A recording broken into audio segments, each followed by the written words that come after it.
Well, we are back and we are better than ever. Welcome to Bites of History with Irene Walton. I'm, of course, your host, Irene Walton, and today we are going to be talking about Typhoid Mary. Have you ever wondered how it made it to your table? Have you ever wondered how it made it to your shelf? If you love food, then this is the show for you. Bites of History with Irene. Boy, this one's a doozy, my friends. So before we start anything, I want to say a big thank you to my patrons. Thank you guys so much for your support. I posted in there a couple of days ago and was just like, what podcasts do you guys want to hear? Which ones are your favorite? Which ones have you enjoyed the most in the past? And a lot of them said the kind of true crimey ones, like the Alcatraz one, or I did a video 1,000 years ago about the Zanku chicken murders. That was before I even had the podcast. It was sort of like a sit down and talk with me story time, but it's not my story, thank goodness. We could do that one again, but the moral of the story was that a lot of y'all like these sort of true crimey ones, which I love because I love true crime. So I think this is a perfect one to kind of dive back into that with. So thank you so much to my patrons for the support and the love and being there. And it means so much to me. If you guys would like to join the Patreon, you can join starting at just $2 a month at patreon.com/Irene Walton. But also just for the suggestions. Thank you guys so much. And of course, we're going to thank our sources. ncbi.nlm.nih.gov, mayoclinic.org, nationalgeographic.com, history.com, the Dollop podcast, My Favorite Murder podcast, and Drunk History. So Drunk History is a show that I love so much. My favorite compliment about Bites of History is that it reminds them of if Drunk History and Unwrapped with Mark Summers had a baby, and those are two shows that I look up to so much. So I definitely looked to the Drunk History of Typhoid Mary, and it's so funny and so brilliant. If you guys want a good laugh, listen to that. The Dollop also has like an hour-and-a-half long episode on this. That was actually my first time listening to the Dollop, and they're hilarious. They're amazing. So I got a lot of my information from there. So for those of you who know anything about Typhoid Mary, you know that this story can get a little crazy. It is a little graphic at certain points, just like we're not going to dive too much into it, but I do have to mention some things. We're going to be going through who Typhoid Mary was, what happened with her, and how everything ended up getting resolved in this crazy story of typhoid, 1900s New York, and this Irish immigrant. So we're going to start at the beginning and we're going to end at the end. And the beginning starts in the 1800s when we didn't really know a whole lot about medicine. Now, that is not to say that the advancements that were happening in medicine in the 1800s weren't amazing and didn't pave the way for what we have going today. But it's just one of those things that, like, when you look back on that time and you see how far we've come, you're like, oh my God, I can't believe that people used to do surgery with no gloves and no mask on. They would just wash their hands and cut into you. Like, it's just one of those things where you're like, wow. And so with that, we didn't know a whole lot about disease and about germs and about antibiotics and about how things spread, how things developed, what could happen if somebody caught something. It was just a very different time. So we're in the late 1800s in New York City. The environment of the late 1800s New York City was very gross, for lack of a more eloquent word. There was so much garbage in the streets. The water was not cleaned properly. There were pigs in the street because the pigs were there to help eat the trash that was on the street. It was a whole thing. The Dollop does a wonderful job of explaining just like the state of the New York City sanitation at that time.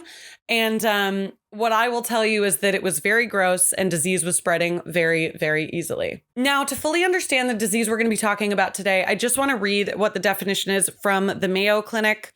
Typhoid fever is caused by the Salmonella bacteria. Typhoid fever is rare in places where few people carry the bacteria. It's also rare where water is treated to kill germs and where human waste disposal is managed. Neither of those practices were the norm in 1800s New York.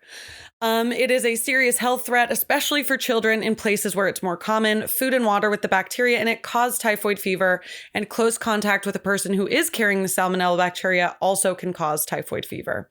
In mild cases, which didn't usually happen in the 1800s, there were headaches, pain, stomach pain, fevers, and as it progressed, it would cause weakness, aches, pains, extremely high fevers, swollen stomach, sepsis, confusion, and death. It spread through bodily fluids, feces, water, things like that. Now, even if you don't know the story of Typhoid Mary, you may have heard the term, oh, Typhoid Mary over here, like spreading the cold like it's, the plague or whatever. Just three diseases, because it's sort of a colloquialism. But who is Mary? Who was this person that we now associate with illness, disease, and oftentimes death, And that's what I was wondering when I was trying to figure out what food X true crime stories we could cover. And we find out a lot about Miss Mary Mallon. Mary Mallon is born on September 29th, 1869 in Cooks County, Ireland. Now, at only 15 years old, Mary emigrates, which just in case you didn't know, because I had to look this up, at 28 years old, which I'm, not proud to admit, but I'll be honest. I was like, what's the difference between emigrate and immigrate? Emigrate is when you're leaving the country, and immigrate is when you get to the country. So Mary Mallon emigrated from Ireland and immigrated to the United States, just in case you were wondering, because I was. Now, it is suggested that Mary's likely born with typhoid fever, right? Because her mom contracted it when she was pregnant with her. However, she is asymptomatic, which I know is a word most of us know now, but just in case, asymptomatic means you are currently carrying the disease, the infection, the whatever, but you're not showing any symptoms for it. So if you're asymptomatic with typhoid, you're just vibing out, living your life, and you're not showing a high fever, you're not showing stomach pains, stuff like that. Now, New York doesn't know this yet, Mary doesn't know this yet, but as we are the omniscient understanders, listeners, and readers of this story, we know that Mary is going to be considered the first ever asymptomatic carrier of typhoid fever in the United States. That doesn't mean that she was necessarily, but it does mean that she's the one that we know as like patient zero of asymptomatic typhoid. But we will get more into that later. So the year is 1884, and Mary has immigrated to the United States in New York City to live with her aunt and uncle. Unfortunately, they do pass away shortly after she gets there, and she's pretty much living in squalor. Like has no money, barely has a place to stay. It's not very safe. It's not very habitable, but she's trying to make the most of her life. So she gets a job as a maid, and she's doing okay. But then in one way or another, she gets a job as a cook. Now, Mary loves to cook, and she's actually a really great cook. And this is a big thing. So in New York in the, late 1800s, there is the upper class and there is the lower class. Now, Mary is part of the lower class, but is employed by the upper class. And when you were in the upper class in New York City in the 1800s, having a good cook was like the thing. Like, it wasn't so much about like super great bags or clothes or purses or whatever, or jewelry. Like, that stuff was all important to them. But like having this staff that was amazing was huge. And Mary was like kind of the best when it came to being the chef of the house.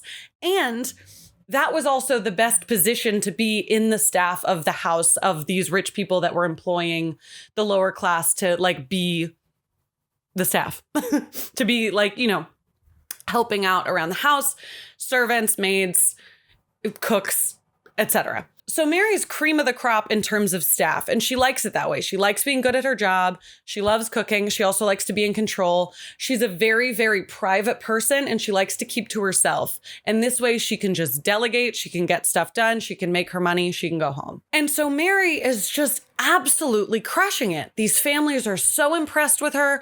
Oh my God, we have the best cook in the world. She makes this amazing food, yada, yada, yada. And let me tell you, her dessert, she makes this vanilla ice cream with fresh peaches in the summer to die for. So she works for a lot of families. Through this word of mouth, she ends up working for 8 different families. Now, in 1906, she gets hired by Charles Warren, who is a super, super wealthy banker in New York. And she gets hired to be their summer cook while they are summering in Oyster Bay, which is in Long Island. And it's the place to be. It's like the Hamptons, Malibu, like everything tied up in a nice bow. of 1900s New York. Like, oh my God, it was for rich. Now, as I tried to make clear, but I don't know if we could really hammer this point home hard enough. If you were rich in the early 1900s New York, that's your thing. You didn't want to be associated with poor people. You didn't want to have anything that affected them affect you. It was really, really important. So when 6 of the 11 people that were staying at the Charles Warren household during the summer in Oyster Bay got stricken with typhoid, a poor person's disease, he was upset. Not only because, some of his family members were sick, but because, oh my God, we might be seen as sick or dirty or poor, and that's horrible. So he hires Dr. George Soper. Dr. George Soper is a sanitary engineer. And what that means is he is kind of the guy who you call when something like this happens. He's going to find the source of the infection and he's going to stop it at the source, get it all sorted out, and everything should be fine. So Charles Warren hires Dr. George Soper. He says, here's a ton of money. Go figure out where this typhoid is coming from. I will not be seen as sick. I will not have my family be seen as anything but super rich. And George Soper said, thank you, sir, and then took the money and started to investigate. Soper is going through the plumbing. He's going to the fishmonger. He's going through all of their stuff and testing for typhoid negative.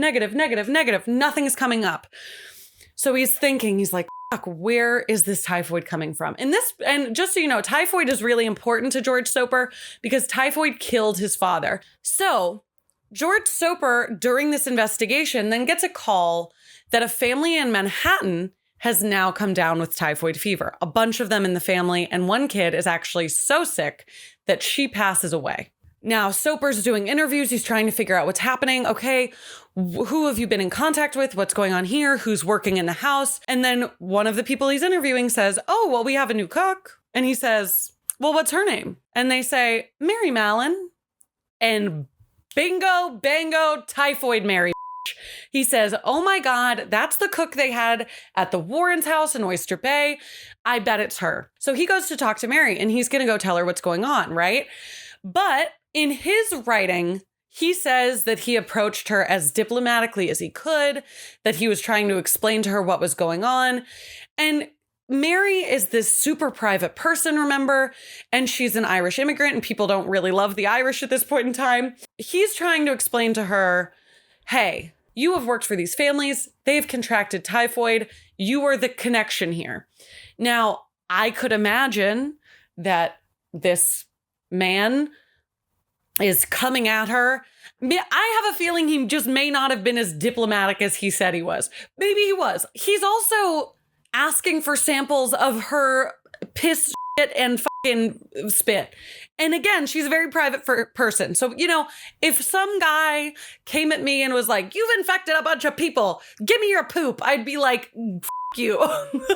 I need a little bit more here, So it's not crazy that she was upset about it. Either way, yes, Mary lunges at him with a carving fork and tries to kill him. He then runs away, and it's deduced that he needs to get more evidence to make this claim. He's like, fine, I'll go get more evidence, whatever. And he does just that. So I told you guys that Mary had worked for a lot of families. She had worked for 8 families. Just by word of mouth, 8 families had hired her to be the cook.